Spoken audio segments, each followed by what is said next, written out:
What is up everyone, and welcome to some more F1 22 gameplay. We are here for the final of our videos in this first season of My Team Career Mode.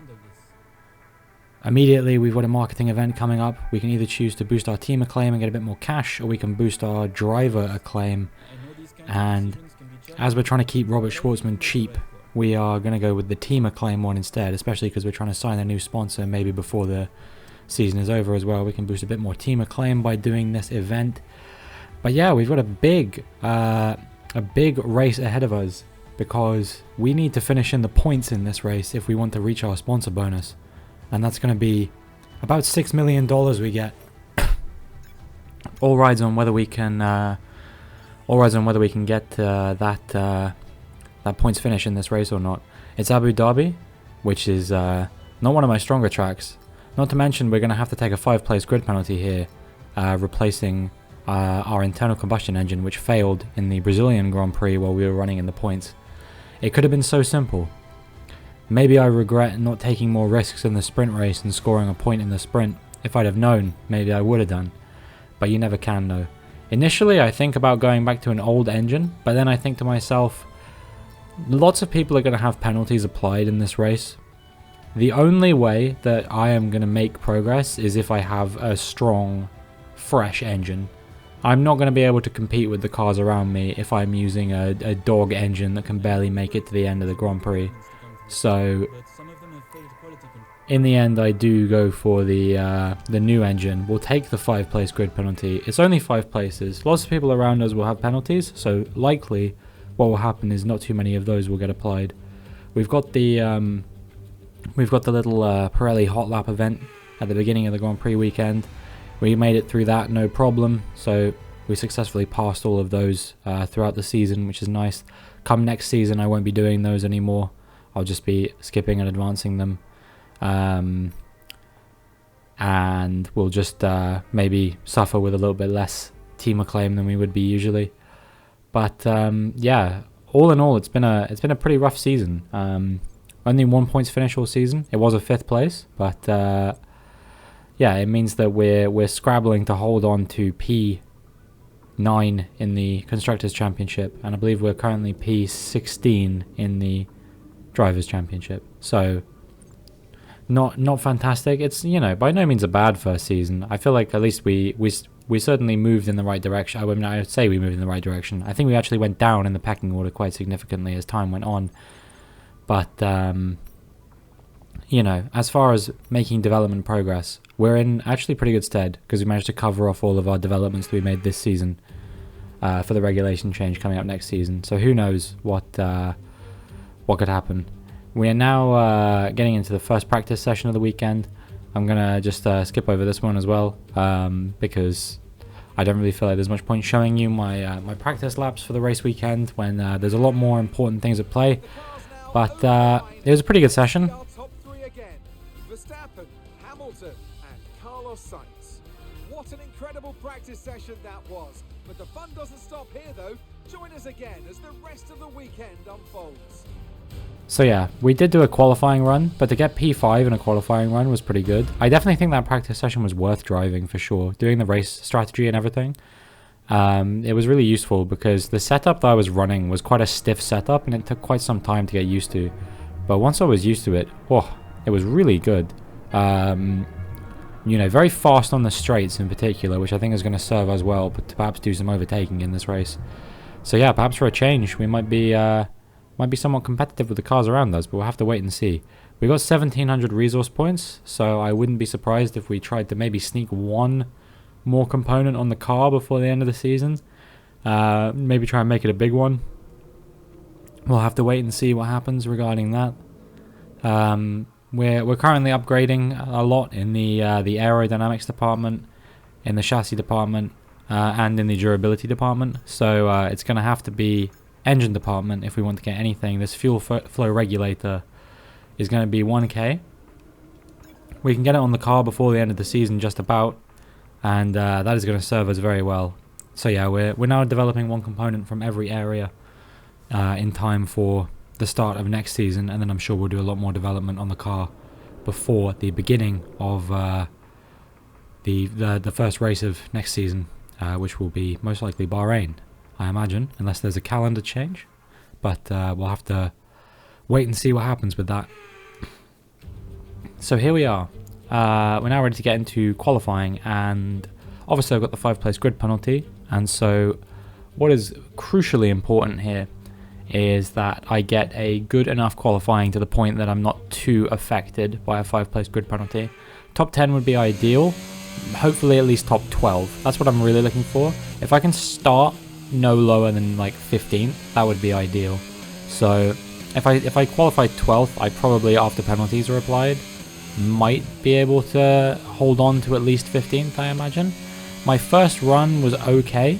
There was a weird thing with the tyre allocations this race weekend, which means that I had to go out on a set of mediums for my second run, and I did not improve, but it was good enough for P12 my first run, so we made it through to Q2.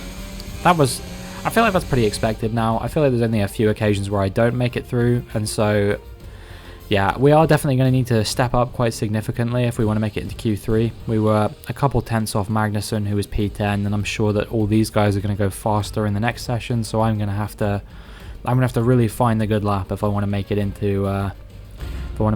the third qualifying session. But here we go now in time for Q2, and here we are coming towards the end of my first flying lap of Q2, and as you can see, it's not gone quite as well as my last lap, or my flying lap in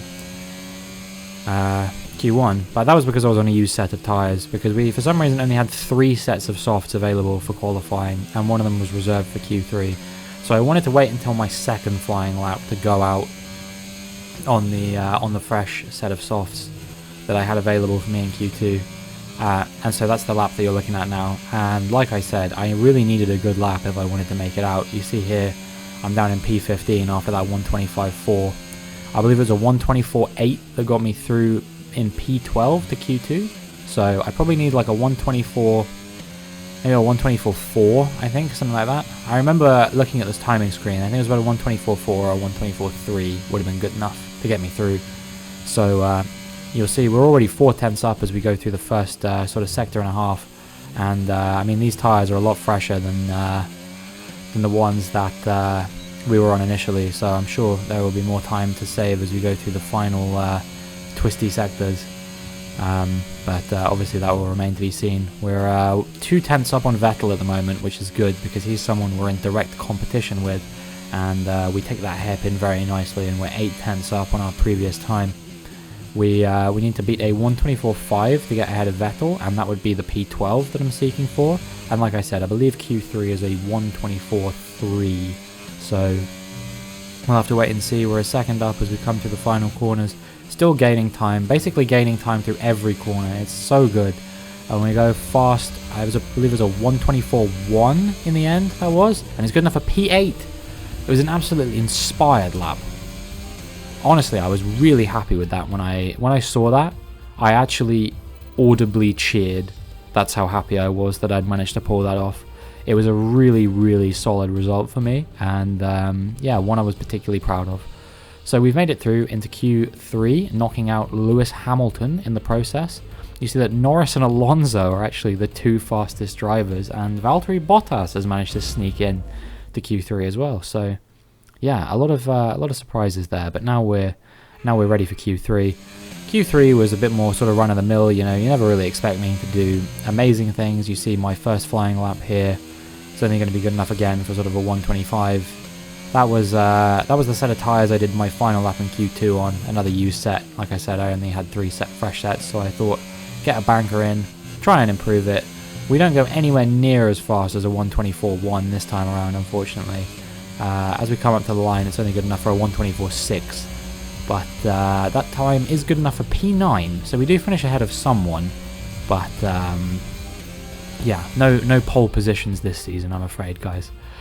But that's okay. But before we begin, let's have a quick look at those who'll be fronting the grid: Sainz, Verstappen, and Sergio Perez. With qualifying wrapped up now, we have our grid lineup for the big race tomorrow. Be sure to join us then for what will no doubt be a fantastic race. So I guess the consolation prize there is that even if I had got a 124.1 out of that lap, it still would have only been good enough for P9 anyway. So I'm just glad that I didn't pull off a really impressive lap for it to not really count for anything. Yeah, Sainz getting P1. Unfortunately, Norris and Alonso could not repeat the heroics that they pulled off in Q2. I believe they were 5th and 6th, which is a bit more sort of standard for them. Leclerc in an uncharacteristic 8th, but I guess it doesn't matter. He's already wrapped up the championship many races ago. Just having our pre-race pep talk, and now we're ready to get into the action. Welcome to the Yas Marina circuit for the finale of another thrilling Formula One season. It's been a breathtaking year, and we end it at a track that's been the scene of many glories and heartbreaks over its history. It's time to end the season in style. It's time for the Abu Dhabi Grand Prix. The drivers will be racing here at the Yas Marina circuit through 16 corners and a lap distance of around 3.28 miles.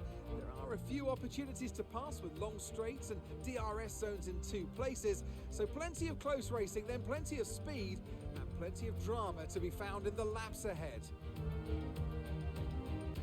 It's time to take a look at our starting grid for today's race. It's Carlos Sainz in pole position, edging out Max Verstappen, who'll start from P2. As we continue through the rest of the grid today, we have Perez, Russell, Fernando Alonso and Leclerc, Bottas, Ricciardo, they've taken a grid penalty, Vettel and Kevin Magnussen, Robinson, Stroll, Esteban Ocon and Latifi, Joe, they'll be starting further back after an earlier grid penalty, Tsunoda and Sir Lewis Hamilton, they've taken a grid penalty, and Alex Albon, Schwartzman, Gasly, Mick Schumacher and Lando Norris starts from the back of the grid. Now it's almost time for lights out, so let's go down to the track. It's race day yet again, and joining me for a chat is Anthony Davidson.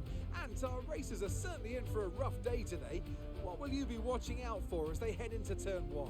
Well, the start of the race is always one of the most nerve-wracking parts. You have to hope that everyone is able to get off to a clean start, and this is possibly the trickiest part of the entire race. So many drivers in such a small space, and finding your braking point into turn 1 as well. It's a testament to the driver's skill that there aren't more incidents.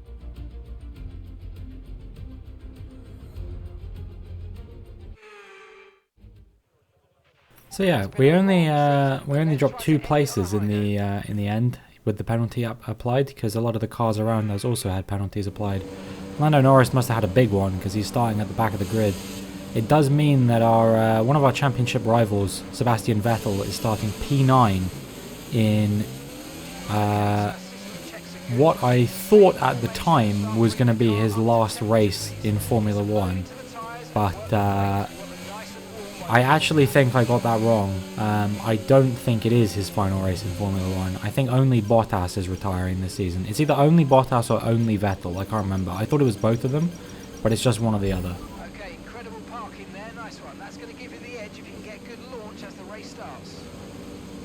So we get a good parking again, waiting for the rest of the grid to form up. I noticed that the grid lineup's a bit weird, so I look behind me and you'll see, if you saw there, Mick Schumacher is starting sideways.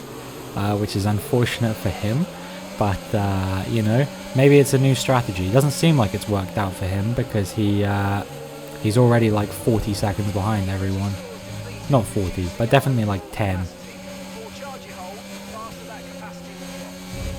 We lose a position to Stroll off the start. That's not brilliant, but perhaps we can get it back as we challenge him into the hairpin going into the long straight.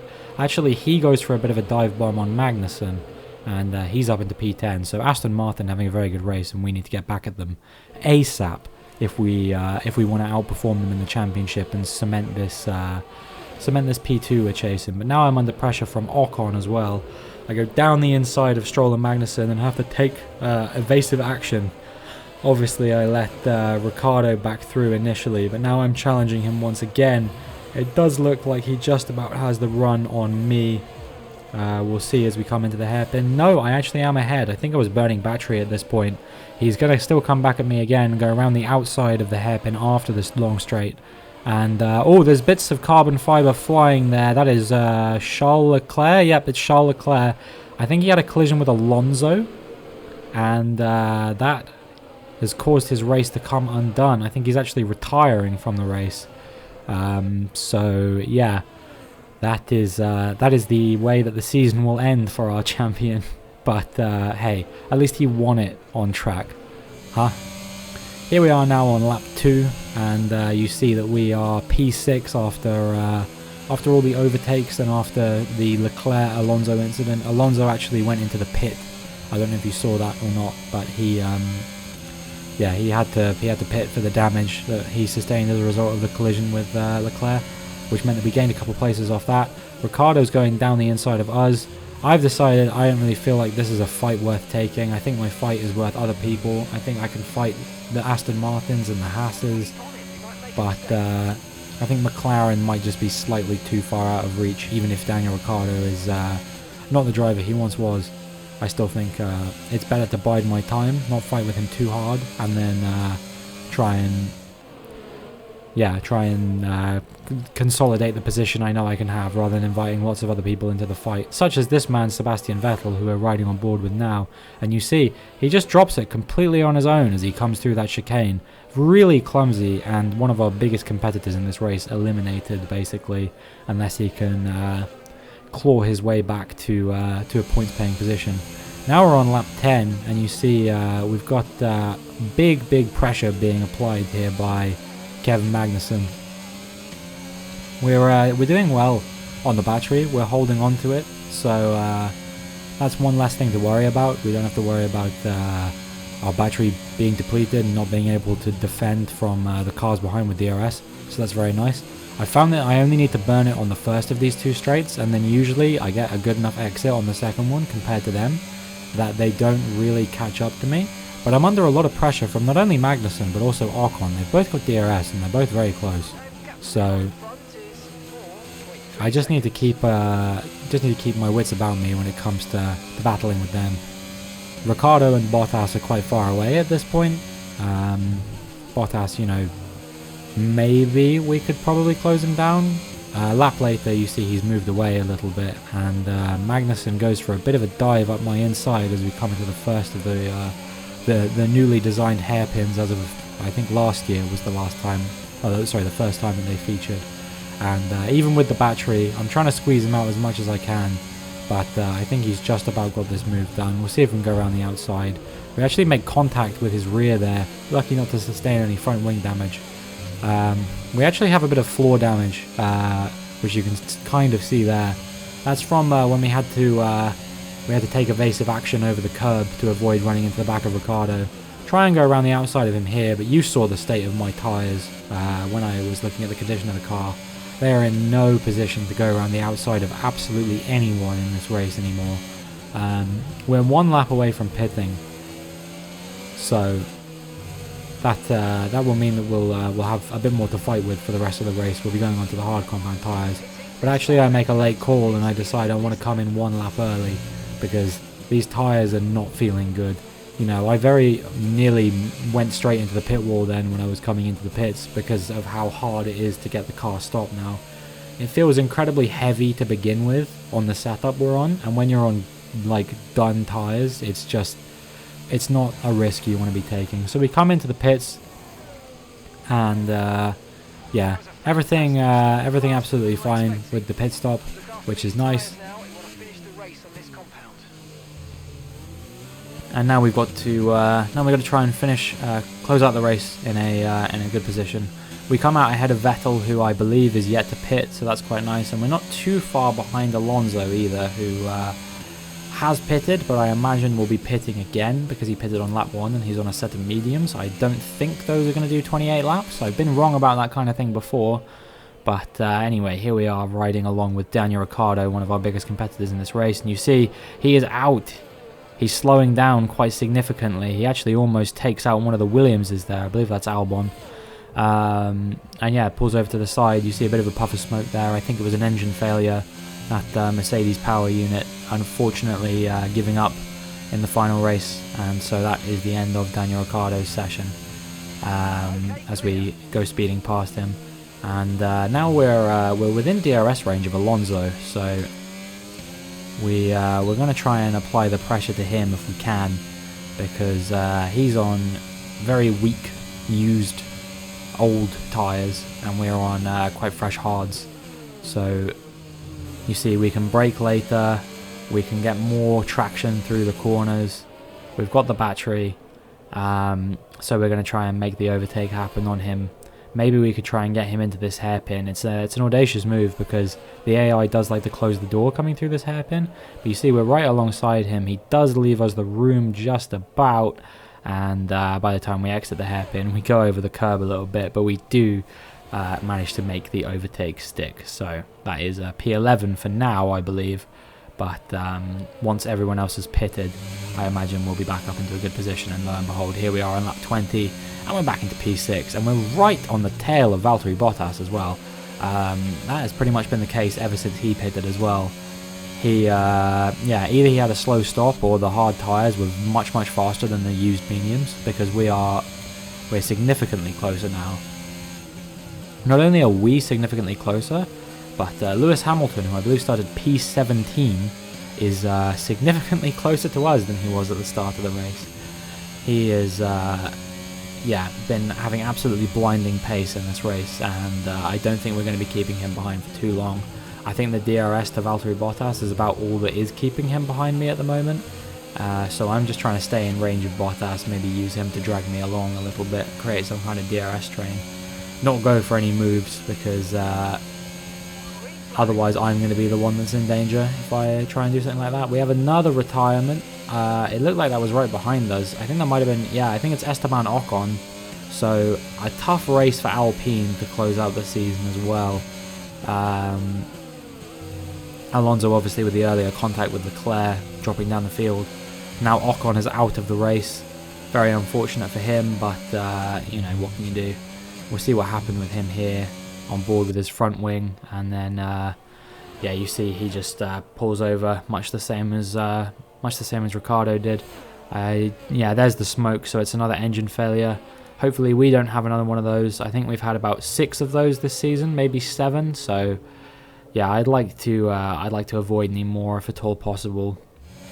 I don't know whether we'll change engine supplier for next season or not. I know I said a thing about us being a sister team, but so far we've hired one previously Renault affiliated driver and a Ferrari driver. As Hamilton goes around our outside into turn 1, that is a move you do not see very often, so fair play to him for doing something that I wouldn't be brave enough personally to do.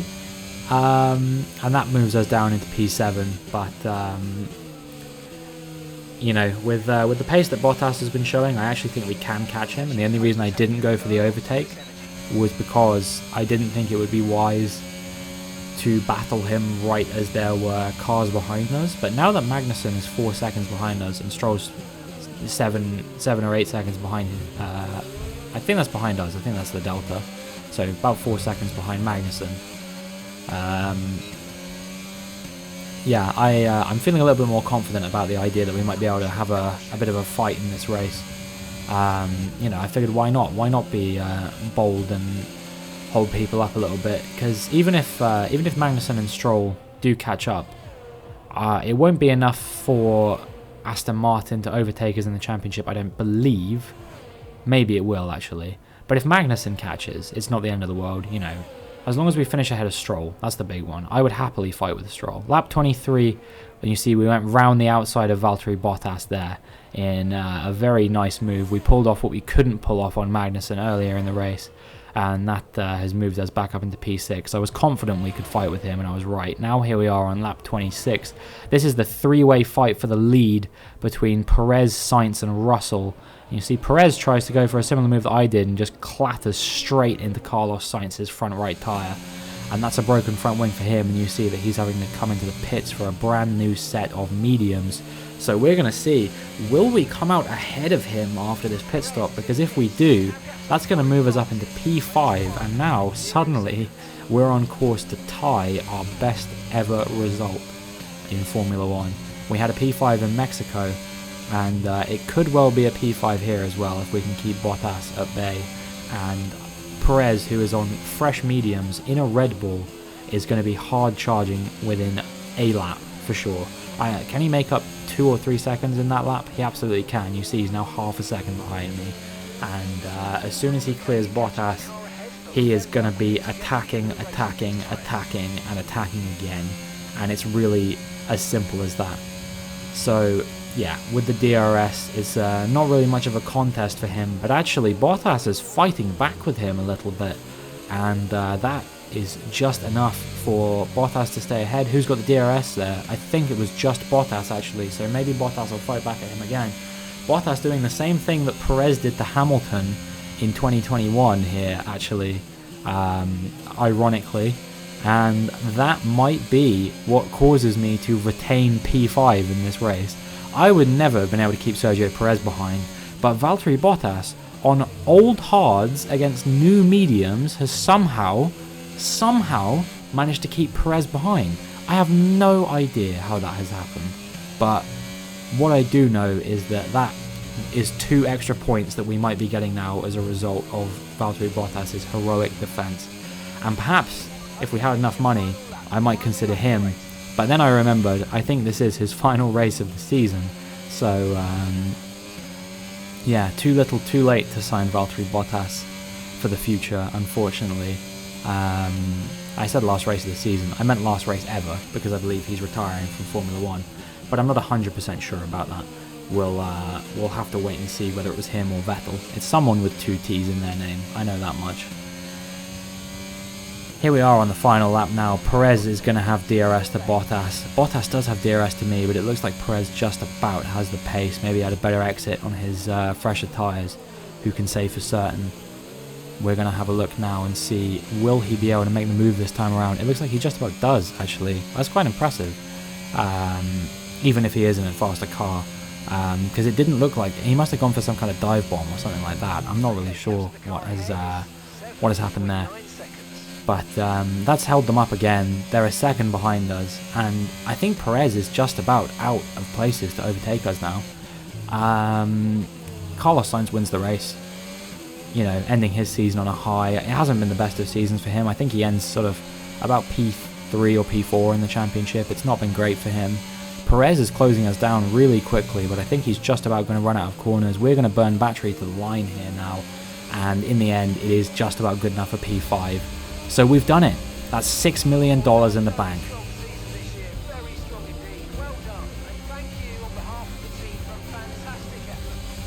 And it was a good effort. $6 million banked in the final race. I cannot tell you how good that felt when I did this race.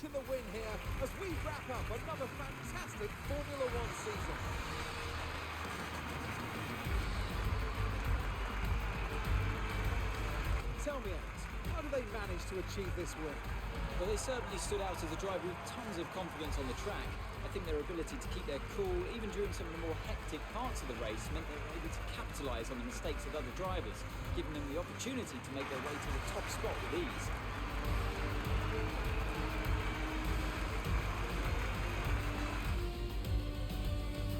Looking at the podium, you can see that red suit familiar to fans across the globe. A world-class win for a world-class team. Ferrari do it again. So yeah, it ends with Sainz in first, Russell takes second, and Verstappen ends up P3 after Sergio Perez's hiccup. Hamilton takes P4. I believe he got driver of the day in the end for making it all the way up from P17 to P4. I don't really blame him for getting that. I think that's a fair cop actually. But yeah, that was a hell of a race.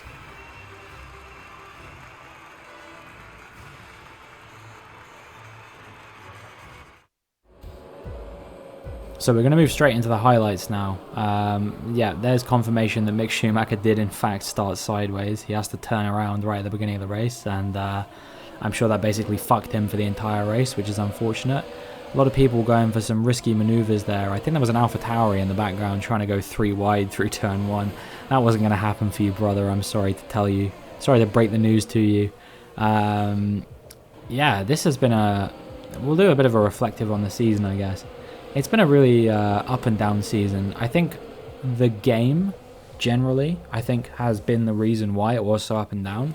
For the first... up until Japan, I was running on the patch where the AI had absolutely busted straight line speed. So, they just had basically, you know, like perfect traction out of every single corner always, which meant in straight lines they were just unraceable. You know, and then I've heard that the multiplayer in this game has its own raft of issues which have still yet to be solved. Even, you know, I think this game's been out for almost half a year at this point now. It's been at least 5 months. So I'm not proclaiming the game is perfect, but what I will say is once they fixed that issue, the game suddenly got much more enjoyable for me. You know, I had 2 P11 finishes, I had a P5, a DNF, where I was probably going to get points, and then another race where I got points.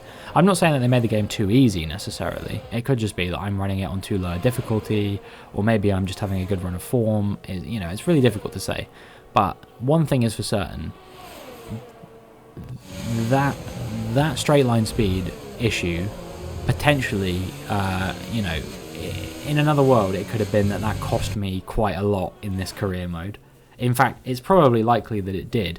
And you'll see why shortly. But yeah, I think, you know, there was a potential for a lot more had we not been fighting the game for the first, 16 races of the season?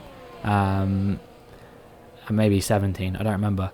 Yeah, like a really large amount of the season was kind of thrown away on a glitch that made me want to stop playing the game. That's part of the reason why this series has taken so long to get out. But I'm glad that we were able to end it on a high.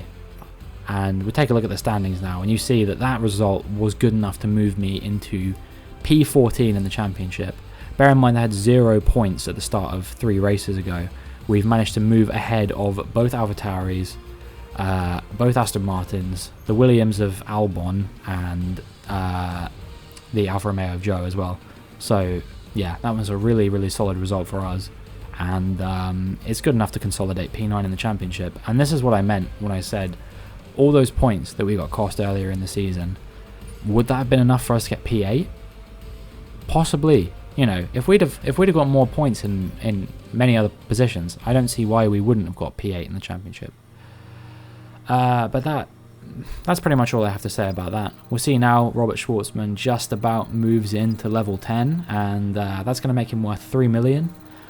I do have the funds to sign him for another season, but you'll have to wait and see whether I decide to do that or not.